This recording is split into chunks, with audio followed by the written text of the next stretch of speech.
தேஜஸ் network பத்தி நிறைய questions வந்து போயிட்டே இருந்துச்சு. இதை பத்தின டீடைல் அனாலிசிஸ் இன்னொரு நாள் வந்து பேசுவோம். ஸோ இப்போ இந்த தேஜஸ் நெட்வொர்க் பத்தி உங்களோட ஒரு சில கொஸ்டின்ஸ் இருக்கும், அதை வந்து இப்போ வந்து ஆன்சர் வந்து கொடுத்துறேன்.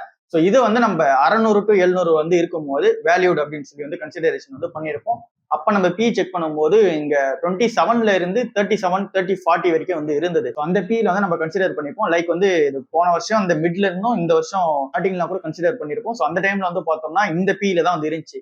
இப்ப சடனா வந்து பார்த்தோம்னா 40, 50 அந்த பில வந்து ட்ரேட் ஆகுது. இப்ப 60ல வந்து ட்ரேட் ஆயிட்டு இருக்கு. என்னடா ரீசன்? ஆனா பிரைஸ் வந்து அப்படியே தானே இருக்கு. என்னடா ரீசன் அப்படின்னு சொல்லி நம்ம பார்த்தோம் அப்படின்னா, இந்த கம்பெனியோட பினான்சியல்ஸ் 2025 சூப்பரா வந்து இருந்துச்சு. ஸோ அதுல எந்த ஒரு பிரச்சனையும் இல்லை.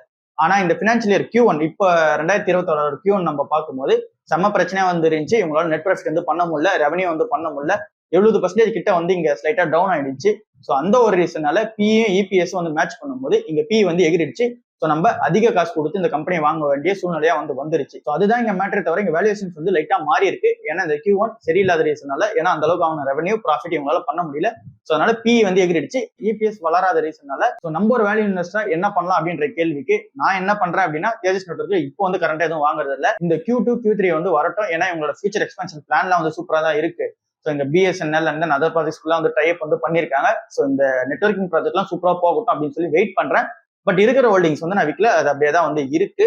ஸோ புதுசா எதுவும் ஆட் பண்ணல. இந்த பி ஜஸ்டிஃபை பண்ணணும் அப்படின்னா இவங்க திரும்ப அந்த ரெவன்யூ அந்த ப்ராஃபிட் வந்து பண்ண ஆரம்பிக்கணும். இந்த கம்பெனில உங்களுக்கு ரிஸ்க் எடுக்க தயார் அப்படின்னா இங்க வந்து 550, 570 அந்த கம்பெனி போச்சு.